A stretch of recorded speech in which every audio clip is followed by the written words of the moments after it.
সাধু বাবা, আমি মহাপাপী, সেই খারাপ লোক। আমাকে আপনি শাস্তি দেন, এমন শাস্তি দিবেন যেন আমার রাতের ঘুম হারাম হয়ে যায়, আমি যেন ধ্বংস হয়ে যায়, আমার পিছনে একটা জিন লাগে দেন, জিনের অত্যাচারে যেন আমি জ্বলে পুড়ে খাক হয়ে যায়।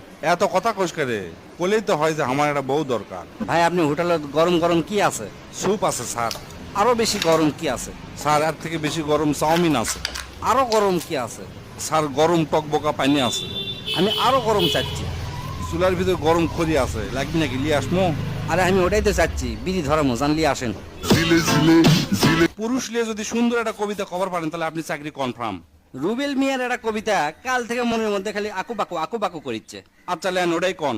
সুপে সুপে কান্দে পুরুষ, বুক যায় ফাটে, দায়িত্বের ভারে তার দিন যায় কাটে, অভিযোগের নাই ইস্যু, নাই মিথ্যার ছল, তাও তাক দেখে না কেউ, পরে চোখের জল, রাত জাগে চিন্তা করে ঘুম নাই চোখে, বইয়ের বকার অপমানের ঠেলায় হাসি নাই মুখে। এই সমাজে পুরুষরা আজ নির্যাতনে জ্বলছে, বইয়ের জ্বালা বিয়ার পরে এভাবেই চলছে। গাছের কাটার চাইতে যেমন মাছের কাটা বেশি মারাত্মক, ঠিক তেমনি বাহিরের মানুষের চেয়ে ঘরের মানুষের হিংসার জ্বালা বেশি মারাত্মক। কি স্বামীর বাড়ি ভাল লাগে না? স্বামীর কথাও শাসন মনে হয়? তাহলে স্বামীর এরাই খেয়া বেশি না 1 মাস বাপের বাড়িতে গিয়ে থাকেন, তাইলেই বুঝতে পারবেন আপন মানুষগুলো কিভাবে পর হয়ে যায়। তখন মনে হবে আমি আগে যেখানে ছিলাম সেইখানেই ভালো ছিলাম। কথা যদি না কও তুমি থাকতে পারি না, কত কলম ফোন কিনা দাও তা তো দিলা না, দরকার হইলে কামলা দিয়া মোবাইল কিনমু আজ। মোবাইল যদি কিনো তাহলে কিনো একটা টাচ। কালকে আমি বইয়ের জ্বালায় শাশুড়ির কাছে একটা মেসেজ দিছি, বুঝছো? কি মেসেজ দিছো দোস্ত? প্রিয় শাশুড়ি আম্মা, আমি আপনার দেওয়া প্রোডাক্টের জ্বালায় অতিষ্ঠ। আপনার প্রোডাক্টের জন্মগতভাবে গোলমাল আছে, সেটা আমাকে ডেলিভারি দেওয়ার সময় জানানো হয়নি।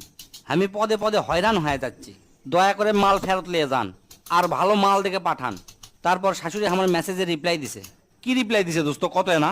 প্রিয় জামাই বাবা বদনা, মালের ওয়ারেন্টি পার হয়ে গেছে, এই মালের এক্সচেঞ্জ বা রিফান্ড অফার নাই।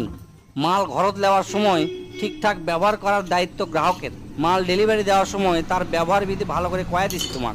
এখন আর নতুন করে কোনো প্রোডাকশনের কাজ চালু নাই, পুরাতন মেশিন সব অচল হয়ে গেছে। তাই প্রোডাক্টটা সাবধানের সাথে ব্যবহার করো, সহ্য করতে করতে অভ্যাস হয়ে গেলে ঠিক হয়ে যাবি। কই গেছিলে? আরে চুল কাটতে গেছিলাম, দেখো এখন তোমার থেকে 10 বছর ছোট মনে হচ্ছে। একবারে নাড়া করে আসতে, এখনই জন্ম হলো মনে হতো।